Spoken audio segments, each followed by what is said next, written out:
within this series, I have brought up the fact that I believe that the next trend within Shonen Jump will just be make the series as weird as possible. Make it as just like out and crazy as you possibly can do it. Because it worked for Chainsaw Man and it looks like it's working for Undead Unluck.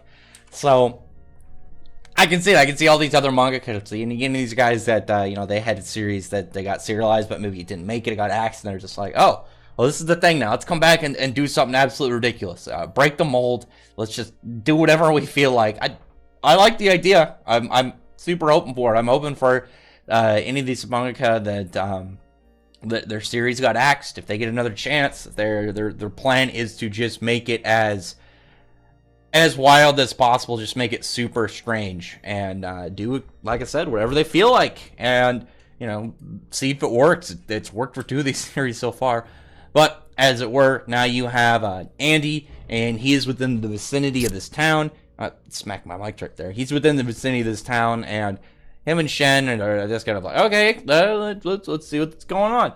But Shen's like, wait. We gotta give this a moment. As Andy though is in there, and I figured he'd be fine, but I'm glad Izmo didn't come out because I don't want anything bad to happen to her, and I'm glad that Shen is there, because if it was just Andy, things would go bad. But luckily, Shen is a little bit more experienced. He's not reckless like Andy, and it makes sense why Andy's reckless, so I can't really complain too much. Obviously, he's an undead. Damage to him isn't really a big deal.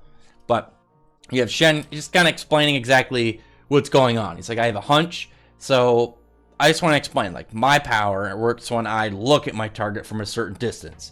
Izmo's power works when she makes physical contact. And he's like, knowing you're playing investigate, while fighting all the zombies. But really, that's a bad movement against an Uma. So we found out also in this chapter what exactly is the difference between an Uma and a Negator. I thought it was like a Negator. I thought it had something to do with the power, but it seems more like the Uma is like I have to look at like I don't know if they've given an acronym, but I imagine like unidentified monster or something, because at least from the first Uma we saw, actually isn't no, we saw the one that was Andy's suit is an Uma, but I thought that was just like some, I guess I didn't really have anything to kind of go off of it being the theme. I thought it was just kind of like this character specifically. But we actually see the Uma inside of this town, and he is most certainly a monster. Absolutely a monster. No, he's not just some dude with the power. He's absolutely a horrifying looking creature. But Andy, while he's in here, he's like, okay. Well, they're all talking, and he's like, hey, there's a number like on your torso, and you see the suit Uma that he wears. Like, he's smiling. He's like, okay, you're as good as dead. He's got you right where they want you. You see this number going down very, very fast. And by the time it's over, he just starts rotting. Shen doesn't have it. Izmo doesn't have it. So it's just Andy while he's inside the vicinity of this. And he's like, okay, well, I guess I'll just wait until I spoil. And they're like, what are you going to do that for? All this stuff. Obviously panicking. He's like, listen, if something this small could take me out, then you would have killed me a long time ago. Which is understandable. Very understandable for Andy.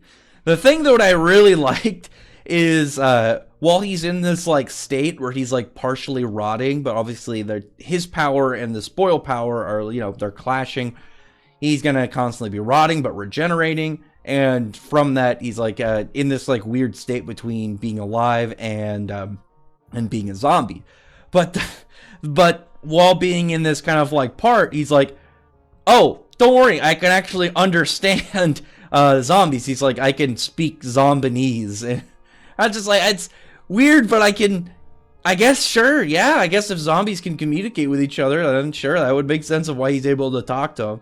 But he's like saying how he's going to take this girl, this zombie that he's got. He's like, they're going to go get married. And he's like, as long as you don't see it as cheating, Izumo, then I'm gonna go through with this. And she seems all right with it. He goes off, he goes to like some church, and there was like a notice of Izmo saw like this trap door lift up, and I'm guessing a little kid, because he's like, oh crap, adult, so it's probably like some like your little kid that maybe we'll see after this. I'm guessing that's gonna be the repair.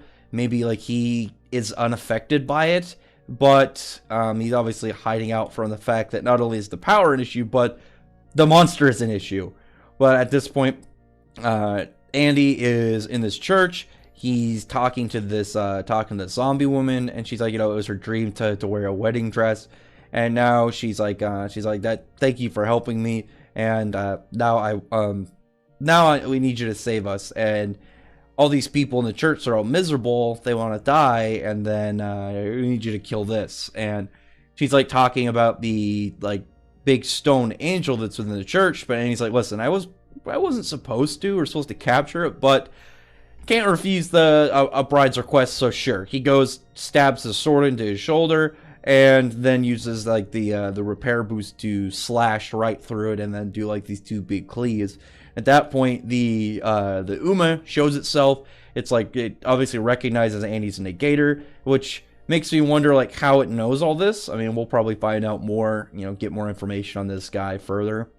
But once he came out, his spoil power was more potent. It decayed the entire church around him, and you have this big spooky it's this no skin creature, so it's just raw muscles and stuff with these spikes on it. And I'm guessing the spoil power is coming from these vents, these weird little I don't want to say a silo. I think that's is that what they're called? The big factory silos, and they have the smoke coming out of it, but I'm guessing that's what's decaying stuff. But Andy's not having it. He ends up cutting he cuts parts of his hand, so when they repair, it shoots his fist that knock into the church bell that shoots into this guy's face. And the weirdest part of this chapter was the end. Legitimately, it was the end. It was the fact that because he can communicate with these zombies, he's rallied this zombie horde. He's talking to them to help them fight this dude, which is so weird. That's the exact opposite of what you'd expect from a zombie horde part of a series. You think, oh yeah, you're gonna get a lot of just slaughter of the zombies like we saw when he showed up. But he's gonna get the zombies to team up with him to fight this guy. That's such a weird twist. Even in Chainsaw Man, you had zombies. Oh yeah, you have a dude with chainsaw limbs against zombies. You know what's gonna happen. He's gonna go gory wild. And instead here, Andy teams up with the zombies, or at least he's trying to. So it looks like they're gonna help him fight this dude. And it's gonna be really cool, because this is also gonna be the first big Uma fight, and we're gonna see one of these monsters in action. And when you think about it, if it's a monster that's themed after its power, and then it makes you wonder what that one that they mentioned, Uma Galaxy, is probably gonna be. Are they gonna fight a giant space monster, or how exactly is that gonna work? But anyway, it was an oddly fast to read chapter, and I'm super stoked to see where this goes, just because it was such a weird turn to take it. I thought it was going to be a person with this power, and maybe they couldn't control it, but no, it's a straight monster. So at least I understand now that the negators are people with their powers, but the Umas are monster creatures. They're some weird manifestation of literally with the whole book of Apocalypse. The Umas are demons. They're just these weird otherworldly creatures that are coming to ruin things. But other than that, comment below. Tell me your thoughts are about this. I know the series is picking up in Japan, so I'm hoping it starts to gain traction more overseas, and people start giving it more attention, because it looks like it's around to stay. I saw it did, I think it got top 30 in its first volume, which is really good. I'm super happy to see that. And that's not just oh yeah, it started good when it came out. I know The Last Sayuki did really well in terms of popularity the first couple issues, and then it just fell off. I don't know what happened. And its first volume just didn't sell well, but here you have Undead Unluck doing well, and then the first volume does really well. So we're gonna hopefully see the series around for a while. But anyway, other than that, comment below. Tell me your thoughts are about this, and tell me your thoughts are about what's going on. I mean, Andy unionizing a zombie horde is so weird. But other than that, comment below, thumbs up the video, before the like button and subscribe button, and check out my other videos. But other than that, I appreciate everyone who's already subscribed. Thank you all for listening. Bye.